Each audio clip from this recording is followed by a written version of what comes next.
the guru of Squad Double Zero, the assassin like no other. Yes, I'm the best at what I do. Is here to bring you a different kind of video. It's so different that in fact troll mode has to once again be busted out. For those who don't know what troll mode is, how do I explain? Now screw that. I done did it before, I ain't explain again. Yeah. Now this derives from mainly a comment or a few comments I saw probably a couple weeks back or so. But I mean, this has been something that's been going on for a while. Let me address the people. Okay? Let me address y'all out, y'all. My subscribers, shout out to y'all. Much love, much love. And to all who else may view this video, if this video goes viral, sweet. right. Because who doesn't want their voice to be heard? Without further ado, Naruto hasn't been consistent. Naruto hasn't been consistent as a series.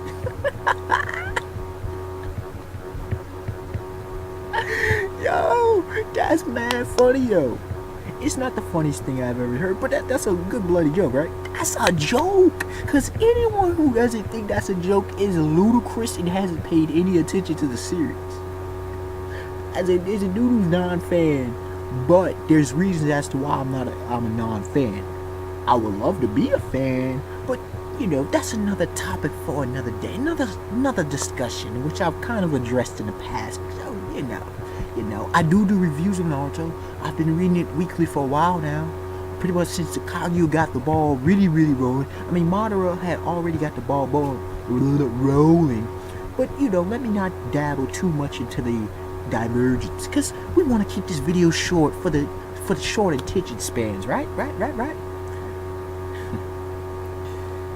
Naruto has not been consistent. How? Explain this to me.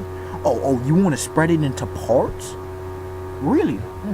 Do tell. This is the same kind of nonsense that I hear when people try to break up Dragon Ball. Yes, the entire story is Dragon Ball.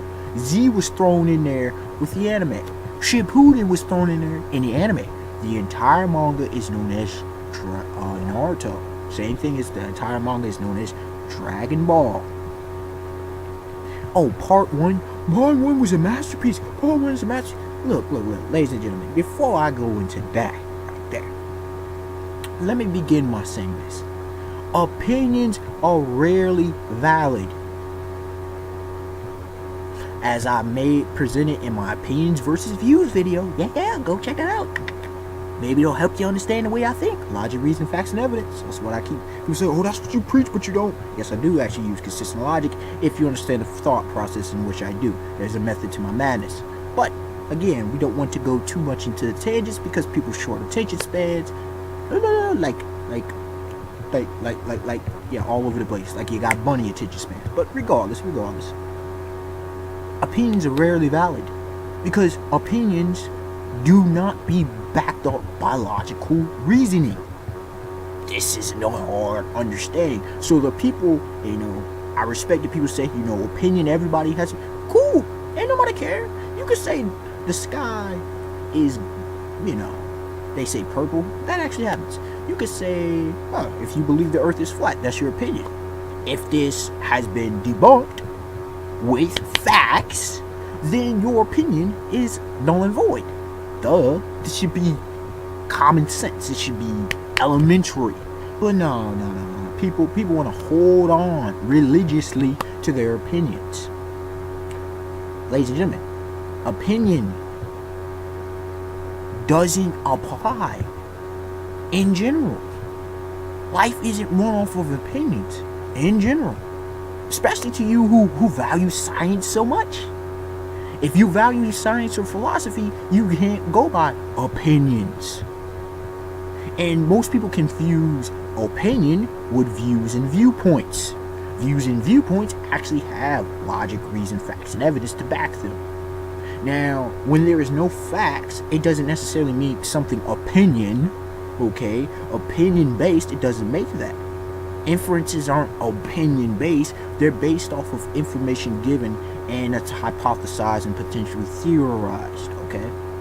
Doesn't make it an opinion, it just means it hasn't been proven nor disproven. It doesn't make it an opinion though. Let me clarify all of that jazz before the people misunderstood it. So, let me reiterate for the people one more time. Reiteration. Opinions are rarely valid. So don't get butthurt at me because I don't acknowledge your crap.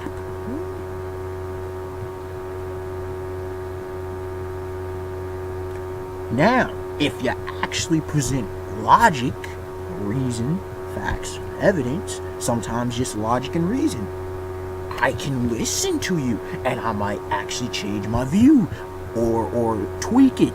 It's happened. Perspectives. I respect perspectives and personal preference, which is a shade up from opinion. But opinions that have the opinions that have no validity, what do you expect out of an intelligent person? I'm not just pointing at myself, I'm saying any intelligent person should not even recognize, shouldn't even acknowledge that foolishness. But all that being said, why was all that seemingly rant so important? It was not a rant, it was an explanation, ladies and gentlemen, ladies and gentlemen, ladies and gentlemen, ladies and gents. Because for the people who say Naruto is a masterpiece, part one Naruto, first of all, foremost, is the entirety of the story a masterpiece? If no, then what you said is null and void. Because a masterpiece is the entirety of something. That's number one. Number two, a masterpiece, if we want to get technical, is generally the best work you can do in your life. Is the entire series of Naruto a masterpiece? No. Let's be honest. The amount of problems in the series, even the hardcore fans can acknowledge some issues that Kishimoto has done. For example, some of the retconning and some plot holes. Now, people call plot holes when there are no plot holes, but there are some plot holes in Naruto. Okay? You can't just gloss over things and not explain junk and just leave it to be when you're denying the formal logic that you establish your series on. Understand this. Okay? Ladies and gentlemen, come on. We're better than this. Folks, most of y'all are at least, somewhere in or near young adulthood. Come on, we better than this as a community. We better than this. Now, to this whole thing about part one Naruto. Masterpiece how? What is your definition of a masterpiece? Because I'm not seeing that in several ways. Now, here's this. If you find part one more enjoyable, you're fine to it. Have at it. Nobody cares about your enjoyment. The only people who care about your enjoyment is those who are making money. Right. At the end of the day, that's what matters, right? Unless you're people call it Debbie Downer. Unless you're a party, crashing the party or something. Enjoyment when you're vibing the music to the art and you're just bringing a negative vibe, then that'll affect other people's vibes. But other than that, nobody cares. You would enjoy what you can enjoy. If a dude enjoys hentai, he enjoys hentai. If a dude enjoys some kind of porn, he enjoys that. I'm not going into more sick stuff, but people can enjoy things and it makes it screwed up. Not saying, I just use hentai and porn as an example. Not everybody enjoys those. And like I said, there's some sick things I can mention that people enjoy, doesn't make it right. Let me give one example. Rape. If you say, why are you going to, sex? Well, some people enjoy being a racist. Some people enjoy being a bigot. Some people enjoy being prejudiced and biased. Some people enjoy being a dick. Some people enjoy, being a bitch. They enjoy that. And they enjoy when others, involve in jerkish, prickish behavior. That doesn't make it good just because somebody enjoys something. So get that whole enjoyment factor, and when we're talking critically, out of the way. Now, this thing about it being a masterpiece. What elements make it a masterpiece? Get back to me on this one. Because from what I know from a masterpiece, it is far from it. Doesn't make it bad. It's just very few things are a masterpiece, ladies and gentlemen. I don't throw around that word casually. When I say something is a masterpiece, this is a creme de la creme. This is once, if not in a generation, usually once in a generation, or at least once in a decade, or once in a genre, one of the few in a genre, okay? It's classic, it's legendary.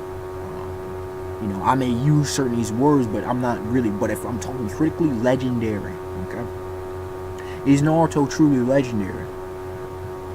Is Naruto a classic story that will last for decades upon decades upon decades in people's memories? Or will it come and go, as with some of the popular literature in the past?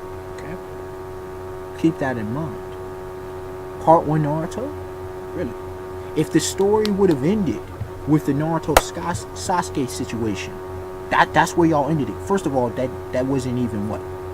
That was maybe a third of the story of Naruto, maybe. So forget 2/3 of the story. If that's the case, what are we going on? I could go on One Piece, Dragon Ball, Hunter. I could go on a lot of it. Really? Really? We're being that limited in our scope of perspective. Oh, and to the title of this, the consistency. How has it not been consistent? Kishimoto has consistently wrote some good parts, and he's consistently wrote badly in certain parts. With characters he's neglected. He's been neglecting since day one. He introduces them, and then they do what they do. For example, people call plot devices, but a lot of Deus Ex Machina. Kishimoto's been doing that since Chunin exam, at least, if not you want to go back to the beginning of the story. But if you don't want to go as Deus Ex Machina, that makes some sense because of a few elements. Cool. What else can I say? What else has Kishimoto been doing consistently? He's been setting up antagonists in the same way consistently. He's been developing arcs consistently, or leaving them flatline consistently, depending on which parts of the arc we're talking about. He's had a way of defeating antagonists. I can't say villains necessarily, but antagonists sometimes in some ways that'll make you scratch your head consistently. He's been treating Naruto and Sasuke as the golden children, usually golden child, but golden children since the beginning of the story, consistently. I'm not trying to make this sound bad, but this be consistent. He's done well with explosive moves in battles consistently. He's made Naruto shine when he seemingly needed to consistently. I can go on and on about this consistency, but you should consistently understand what I'm saying. So, therefore, overall, if you're not acknowledging these points, then I don't know what level of critical thought you can be saying. Again, if you enjoy something, who gives a damn? You enjoy what you enjoy.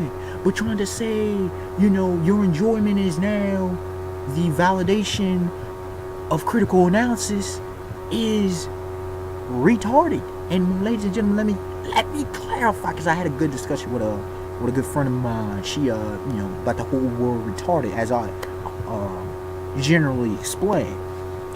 Retardation has nothing to do with mental illness or mental disability. Retardation means slowed learning. That is the definition of retardation. And I see a bunch of that in the community at times. When it comes to their personal, people be getting all up in their feelings. Yes, they do. Oh, I can't believe you. No, you disagree with me. No, how do you disagree with me? How do you disagree with so many? John Stuart Mill's concept, and I'll leave you with this, a little philosophy, a little taste, ladies and gentlemen. John Stuart Mill's nearly 150 years ago, or over 150 years ago, I forget the exact date. Anyway, he wrote a phenomenal essay, we'll just leave it at essay, on liberty. Check it out, really. And it dealt with the concept, the seeming paradox, right? Of just because 99 people say something is right or wrong, does that make the one person who disagrees right or wrong? How do we determine what's something right or wrong? And saying, oh, it's just subjective. Opinions, everything. Look, if it's subjective, then it has no weight. Again, logic says if something is subjective, it holds no water. It means it changes from person to person, which means there is no criteria that can be backed upon. And for those people who say, well, where do you get off saying you're everything from a literary perspective? We as individuals, as a race, as humanity, have crafted literature. So there are certain rules that have been crafted over time. That's just how life is. There are rules, not laws. Laws and rules aren't the same thing, no. But there are rules to the game. Kishimoto, for example, made rules about chakra. Come on, folks. He established those rules in the world of Naruto.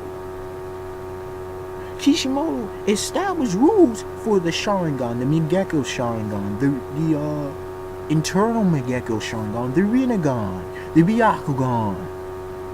Okay, for Senjutsu. Okay? For this whole bloodline jazz, he established rules to the game. Rock Lee couldn't use ninjutsu, for example. You feel me?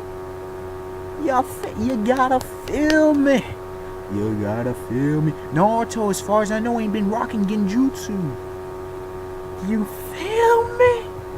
Unexpected one. Like, comment, subscribe. Tell me your thoughts on this trend. And again, I dealt with opinions enough in it. If you try to come at me with opinion, please be ready for me to start slamming you down in this one.